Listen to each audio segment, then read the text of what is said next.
প্রিয় দেশবাসী, আসসালামু আলাইকুম। আজ আমি জানাবো জামাত, ধর্মের মুখোশে খুনি ও আগুন সন্ত্রাসের গল্প। জামাত ইসলাম নামধারী একটি সংগঠন যারা ইসলামকে নিজেদের স্বার্থে ব্যবহার করে আসছে। তারা দাবি করে ইসলাম রক্ষার, কিন্তু বাস্তবে এদের কাজ শুধু ধ্বংস, বিভ্রান্তি ও দেশের বিরুদ্ধে ষড়যন্ত্র করা।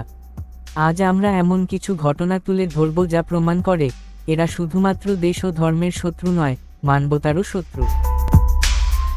আসুন জানা যাক, ৩,২৮০ পুলিশ ভাইয়ের রক্তে হাত রাঙানো।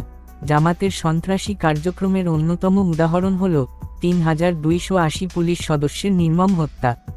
যারা দেশের জনগণের নিরাপত্তা নিশ্চিত করতে রাত দিন পরিশ্রম করে, তাদেরই এভাবে হত্যা করে জামাত প্রমাণ করেছে তারা দেশ বিরোধী। এবার জানা যাক কিভাবে ঘটে জামাতের নির্দেশে পরিকল্পিতভাবে পুলিশের উপর হামলা চালানো হয়। দেশকে অস্থিতিশীল করার জন্য তারা সরাসরি অস্ত্র হাতে নেয়। ইসলামের সঙ্গে বিরোধ। ইসলাম কখনোই রক্তপাত ও অন্যায় হত্যাকে সমর্থন করে না। রাসূল সাল্লাল্লাহু আলাইহি ওয়াসাল্লাম পরিষ্কারভাবে বলেছেন, একজন নিরপরাধ মানুষের প্রাণ নেয়া পুরো মানবজাতিকে হত্যা করার সমান। তাহলে জামাত কিভাবে ইসলামের পক্ষের হতে পারে? আসুন জামাত শিবিরের ৪০০ থানায় আগুন দিয়ে ধ্বংস। জামাতের আরেকটি নৃশংস ঘটনা হল ৪০০ থানায় আগুন দিয়ে দেশের আইনশৃঙ্খলা ব্যবস্থা ধ্বংস করার চেষ্টা। কি উদ্দেশ্য? তাদের উদ্দেশ্য ছিল জনগণকে ভীত করা এবং দেশের প্রশাসনিক কাঠামো ভেঙে ফেলা। অস্ত্র লুট।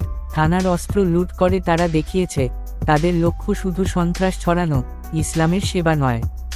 ইসলামের শিক্ষা। ইসলামে আগুন দিয়ে ধ্বংস করার মতো কাজ নিষিদ্ধ।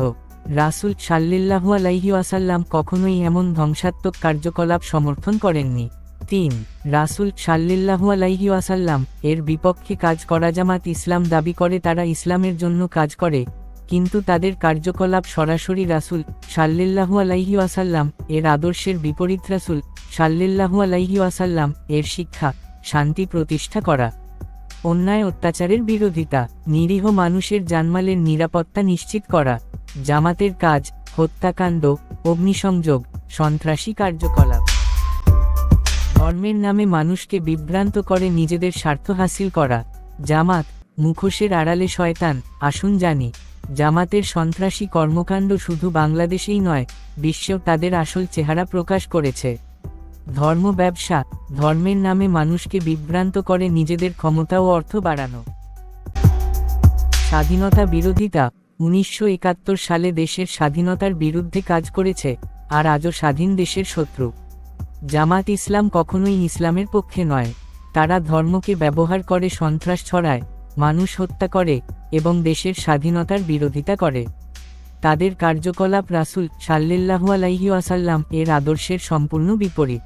দেশকে ভালোবাসুন, ধর্মকে ভালোবাসুন। জামাতের মতো কুলাঙ্গারদের চিনুন এবং তাদের চক্রান্ত থেকে নিজেকে ও দেশকে রক্ষা করুন। শান্তি, মানবতা এবং সত্যিকারের ইসলামের পক্ষে থাকুন। প্রচারের জয় বাংলা ফাউন্ডেশন, বাংলাদেশ।